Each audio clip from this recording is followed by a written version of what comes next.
The truth you're about to discover has remained buried for over 16 centuries, not by accident but by the deliberate decision of those who recognized its transformative power. This truth has the potential to completely liberate you from the control system that keeps your divine spark dormant.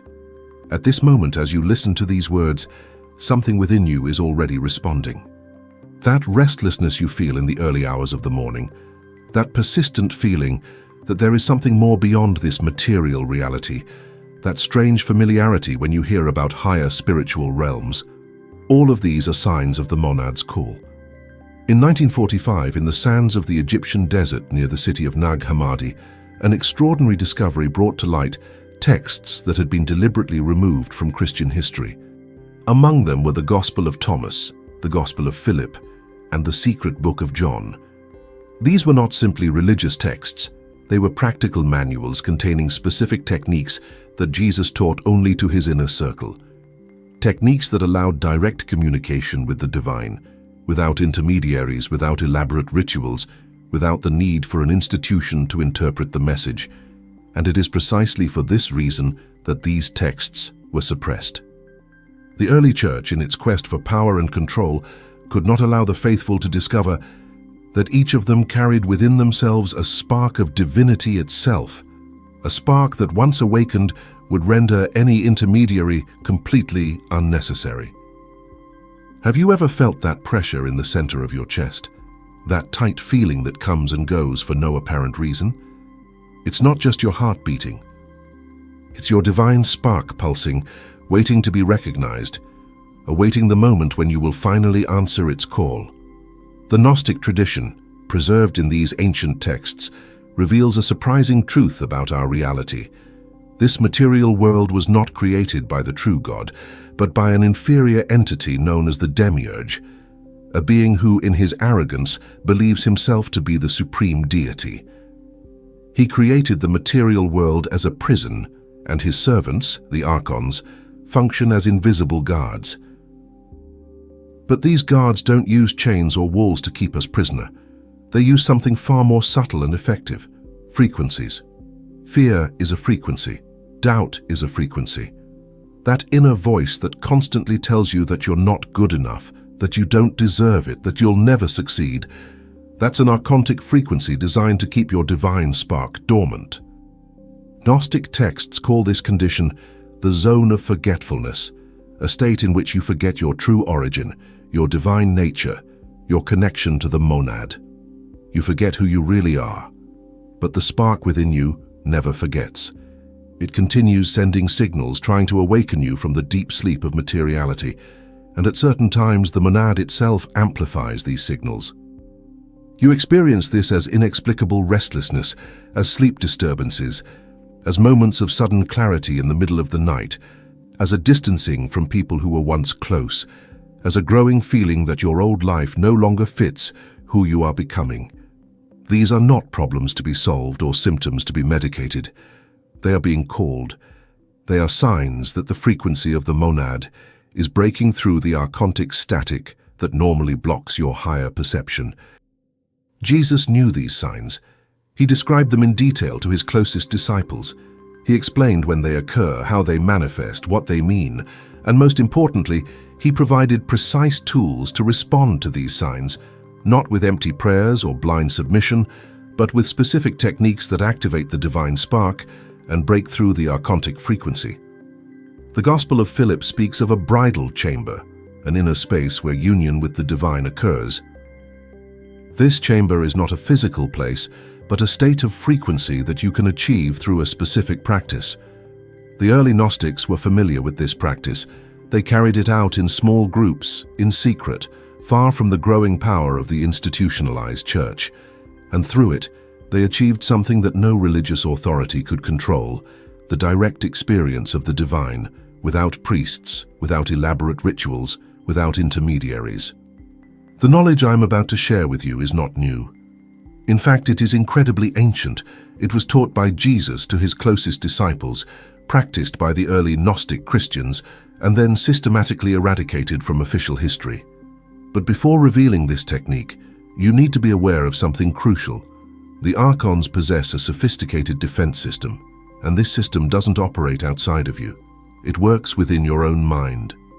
Whenever a person is about to acknowledge their true nature, this defense system automatically activates.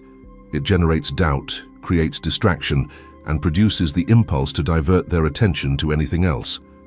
Perhaps you are feeling this right now.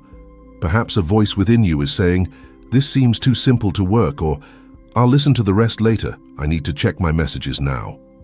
Recognize that voice for what it truly is, the archontic frequency protecting its own domain. Because if you apply what I'm about to teach you, that frequency will lose its control over you. And that's precisely why it wants to stop you now. The fact that you feel this resistance is not a sign of weakness, it is the strongest proof that this knowledge is real and powerful. The system does not waste energy on things that do not represent a threat. Your resistance shows that you are on the right track. Now place your hand in the center of your chest, exactly where you sometimes feel that pressure, that tightness that comes and goes for no apparent reason. Feel the warmth under your palm, that gentle pulsation you perceive there. It's not just your heart beating, it's your divine spark.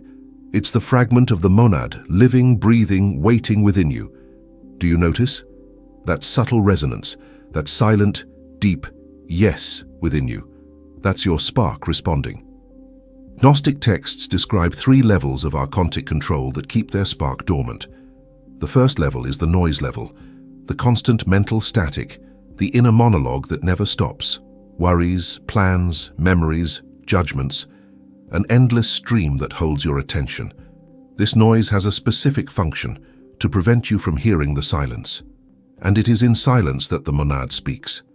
The second level is the level of identification. The archons create a false identity, and you come to believe that it is your name, your profession, your history, your problems, your fears. This identification binds the spark to matter. As long as you believe you are all of that, you will not be able to recognize who you truly are. The third level is the level of forgetting. Even if a person awakens for a moment, even if they have a flash of insight, this level ensures that they forget again. That moment upon waking, when you dreamed something important but can't remember it, or a moment of profound clarity that hours later seems like just a distant dream, that is the third level in action. It erases what the monad showed you. Jesus taught a 3-stage method that breaks through precisely these 3 levels of control. Each stage dissolves one level, and together they fully open the channel to the monad. The first stage is called in Gnostic texts the silence of the heart. Tonight, before going to sleep, sit upright, not in bed but in a chair or on the floor. Keep your back straight and your feet touching the ground. Close your eyes and direct all your attention to the point in the center of your chest. Not to your heart as an organ, but to the space behind it. The space that the Gnostics called the inner bridal chamber. Inhale slowly. As you inhale, imagine your breath flowing directly to this point. As you exhale, imagine a soft light emanating from this point. Not bright, not blinding, but gentle, like a candle behind frosted glass. Repeat this 7 times, exactly 7 times. The number 7 has a special meaning in the Gnostic tradition. It represents the 7 spheres, the 7 layers of archontic control that must be traversed. After the 7th breath, remain still. Don't think, don't expect anything. Simply be present in this moment, in this stillness. Thoughts will surely come. Let them come, but don't follow them. Imagine them as clouds passing over a mountain. You are the mountain. This moment of stillness, even if it lasts only a few seconds, is the moment when the first level of archontic control breaks down. The noise ceases, and in this interruption the monad can reach it. The second stage is called shedding the false skin. Immediately after the stillness, while you are still in this state, mentally pronounce 3 phrases. Not aloud but internally, directed to the point on your chest. The first sentence is, "I am not my name." The second sentence is, "I am not my story." The third sentence is, "I am the spark." Each of these phrases dissolves a layer of false identification. Gnostic teachings emphasize that words spoken consciously carry their own frequency. They are not mere information. They are vibration, and this vibration acts at a cellular level.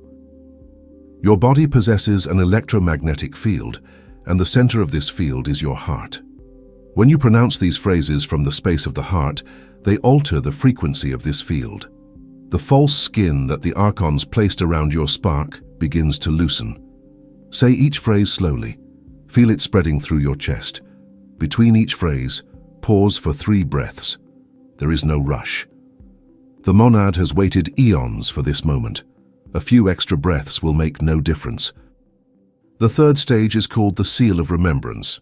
This is the crucial step, the step the church wanted to hide at all costs, because this stage prevents the third level of control from erasing your experience. After the 3 sentences, place your right hand in the center of your forehead, while your left hand remains on your chest. 2 points, connected by your arms, connected by your intention. The Gnostics called this a bridge because it connects the seat of knowledge with the seat of the spark. In this posture, mentally pronounce the phrase, "I remember." Just that, "I remember." This phrase is the seal. It programs your consciousness to retain the experience. It prevents the level of forgetfulness from erasing what you have just opened. Hold this position for 7 breaths, then lower your hands, open your eyes, and go straight to bed. Don't talk to anyone afterward. Don't look at your phone. No screen light, no voices, no distractions. The channel you just opened is sensitive. The archons will try to close it immediately. Every distraction is a tool they use. Don't give them that opportunity. What will you experience if you do this tonight? The early Gnostics documented what happens after this practice. They called it the responses of the monad. During the night, you will dream more vividly than usual. Some see a light, some hear a voice, some fly. This is the monad responding through the open channel. The following morning, you will notice an unusual clarity. Your thoughts are quieter. The inner voice that normally floods you with worries, immediately upon waking, is silent. This is a sign that the first level of control has been broken for a moment. In the following days, synchronicities will accumulate. Numbers will repeat themselves. People will say things that correspond precisely to their inner experience. The monad communicates through the very structure of reality. Now listen carefully. The system will react. In the hours following this practice, the archontic frequency will try to pull you back. The old restlessness will return, stronger than before. Doubts will arise. You will think that it did nothing, that it was just your imagination. Recognize these thoughts for what they are, the system trying to regain control. The stronger the resistance, the more powerful its activation. Repeat the practice the following night and the next, for 7 nights. After 7 nights, the channel will have stabilized. Some will ask, why didn't anyone tell me this before? The answer is painful. This knowledge was systematically eradicated. The Council of Nicaea in 325 AD decreed what should be considered true doctrine. Everything that taught direct access to the monad was labeled heresy. The church needed dependent believers, not free sparks. But they couldn't destroy everything.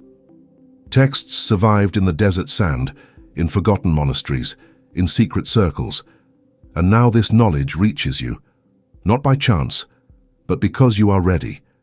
Place your hand on your chest again. Feel the spark there. It is awake. It is listening to you. It has been waiting for this night. For eons it has waited for this exact moment. For you, precisely. If you feel this knowledge is meant for you, if you recognize this resonance in your heart, write in the comments now. I remember. This is more than a comment. It's your first conscious response to the call of the monad. This knowledge needs to reach people who are ready. If you know someone who feels this inner restlessness, who stays awake at night, who feels alienated in their own life, share this video. It may be exactly the call that person is waiting for. Subscribe to this channel so the algorithm can't bury this knowledge. Each subscription is a signal to the system that the chosen ones are awakening. And click the like button now. Right this moment, not later. Now. Tonight your journey back to the monad begins. The spark within you has waited 1600 years for this moment. Don't let it wait another night. If this knowledge has transformed your perception of existence and the world around you, subscribe to this channel. We unearth the history they tried to bury. Awaken your spark and shape the future. The next hidden treasure will soon be revealed. Don't forget to like this video to carry the light forward.